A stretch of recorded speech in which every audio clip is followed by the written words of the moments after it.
छत्तीसगढ़ के जगदलपुर शहर में सर्किट हाउस में ठहरे एक एनआरआई की संदिग्ध हालत में मौत होने से सनसनी फैल गई है। मंगलवार की सुबह सर्किट हाउस के एक कमरे में रुके एनआरआई अनिल पटेल की लाश मिली है। प्रारंभिक जांच में एनआरआई अनिल पटेल के दिल का दौरा पड़ने से मौत होने की बात कही जा रही है। स्वामी प्रसाद ने मौर्य ने सपा के राष्ट्रीय महासचिव के पद से इस्तीफा दे दिया। इसको लेकर उन्होंने पार्टी के अध्यक्ष अखिलेश यादव को अपनी चिट्ठी भेज दी है। इस चिट्ठी में उन्होंने आरोप लगाया कि यदि राष्ट्रीय महासचिव पद में भी भेदभाव है तो ऐसे भेदभावपूर्ण महाविहीन पद पर बने रहने का कोई औचित्य नहीं है।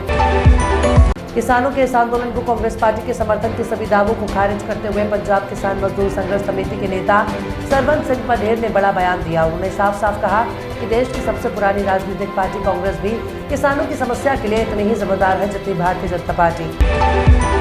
दिल्ली में हो रहे किसान आंदोलन को लेकर के मध्य प्रदेश के पूर्व मुख्यमंत्री कमलनाथ का बड़ा बयान सामने आया।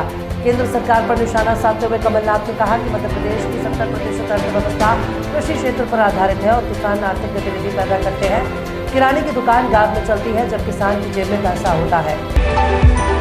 लोकसभा चुनाव से पहले मध्य प्रदेश में कांग्रेस पार्टी में सेंधमारी का सिलसिला जारी है। एक पूर्व विधायक सहित कई नेताओं ने सोमवार 12 फरवरी को बीजेपी का हाथ थाम लिया। न्यू ज्वाइनिंग कमेटी के संयोजक डॉक्टर नरोत्तम मिश्रा, संगठन महामंत्री हितानंद, पूर्व मंत्री भूपेंद्र सिंह और रघुनंदन शर्मा की मौजूदगी में टीकमगढ़ के पूर्व कांग्रेसी विधायक दिनेश अहिरवार को बीजेपी की सदस्यता दिलाई गई। राज्यसभा चुनाव को लेकर एक बार फिर से प्रदेश की राजनीति में गर्माहट आ गई है। इस मामले को लेकर बीजेपी हालांकि मौन है, लेकिन कांग्रेस में उठापटक का दौर जारी है। इसी सिलसिले में मंगलवार 12 फरवरी पूर्व सीएम कमलनाथ ने भोपाल स्थित बंगले पर कांग्रेस विधायकों को डिनर पार्टी का आयोजन किया है। उत्तर प्रदेश में मिशन 80 के लिए जुटी बीजेपी मध्य प्रदेश के मुख्यमंत्री मोहन यादव के जरिए सपा के यादव वोट बैंक में सेंधमारी की मजबूत कोशिश कर रही है। आजमगढ़ क्लस्टर में शामिल 5 लोकसभा सीटों में यादव मतदाताओं की बड़ी संख्या है, इसी लिहाज से मोहन यादव को यहां लगाया गया। राष्ट्रीय राजधानी की ओर किसानों के विरोध मार्च के मद्देनजर मंगलवार को दिल्ली से लगती नोएडा की सीमाओं पर सुरक्षा कड़ी कर दी गई और वाहनों की जांच बढ़ा दी गई, जिससे क्षेत्र में यातायात प्रभावित हुआ। किसानों ने फसलों के न्यूनतम समर्थन मूल्य की गारंटी को लेकर एक कानून लागू करने सहित अपनी मांगों के दबाव में दिल्ली तक मार्च करने का प्रस्ताव रखा। उत्तर प्रदेश में लोकसभा चुनाव से पहले तबादला एक्सप्रेस की रफ्तार तेज हो गई है। मंगलवार 13 फरवरी 2024 को योगी सरकार ने भारतीय पुलिस सेवा यानी आईपीएस के 3 और प्रांतीय सिविल सेवा के 7 अफसरों का ट्रांसफर किया। पुलिस अफसरों की बात करें तो एडीजी अमरेंद्र सेंगर को ADG Lucknow zone, ADG Piyush Modia को एडीजी वाराणसी जोन और एडीजी राम कुमार को मरणोपरांत की जिम्मेदारी दी गई है। न्यूनतम समर्थन मूल्य के लिए कानून बनाने समेत अन्य मांगों को लेकर दिल्ली और आसपास के राज्यों में विरोध प्रदर्शन के लिए आ रहे किसानों को एक तरफ रोकने के लिए प्रशासन मशक्कत कर रहा है, वहीं दूसरी तरफ कांग्रेस नेता राहुल गांधी ने बड़ी घोषणा कर दी है। कांग्रेस की भारत जोड़ो न्याय यात्रा के लिए छत्तीसगढ़ पहुंचे राहुल गांधी ने कहा कि देश में किसानों को जो मिलना चाहिए वो उन्हें नहीं मिल रहा, इसलिए किसान दिल्ली की तरफ जा रहे हैं, लेकिन उन्हें रोका जा रहा है। उनके ऊपर आंसू गैस के गोले दागे जा रहे हैं।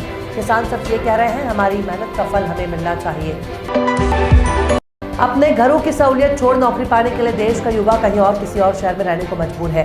पैसे कमाने के लिए भारत के बड़े शहरों जैसे बेंगलुरु, गुरुग्राम, ग्रेटर नोएडा, दिल्ली को लोगों ने घर से दूर अपना नया घर बना लिया। हालांकि यहाँ रहना भी अब आसान नहीं रहा।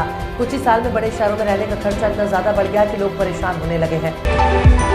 आरजेडी सुप्रीमो लालू प्रसाद यादव के साले सुभाष यादव ने मंगलवार को कोर्ट में सरेंडर कर दिया। पटना प्रशासन की टीम जेसीबी लेकर न्यायालय के आदेश पर कुर्की जब्ती करने के लिए पहुंची थी। फरार चल रहे सुभाष यादव पर जमीन के मामले में रंगदारी और फ्रॉड करने का केस दर्ज हुआ था। बिहार में सीएम नीतीश कुमार ने सोमवार 12 फरवरी को विधानसभा में बहुमत साबित कर लिया। इसके साथ ही बिहार में जो सियासी खेले की बात हो रही थी वो थम गई। उल्टा आरजेडी को झटका लगा कि पार्टी के 3 विधायक नीलम देवी, चेतन आनंद और प्रहलाद यादव ने झटका दे दिया, वो सत्ता पक्ष के साथ आ गए। बिहार विधानसभा में मुख्यमंत्री नीतीश कुमार के नेतृत्व वाली एनडीए सरकार ने सोमवार 12 फरवरी को विश्वास मत हासिल कर लिया था। सत्ता पक्ष को 129 वोट मिले थे। अब बिहार विधानसभा के स्पीकर बीजेपी से नंदकिशोर यादव होंगे। बिहार विधानसभा के नए अध्यक्ष के लिए नंदकिशोर यादव ने आज मंगलवार को नामांकन दाखिल किया।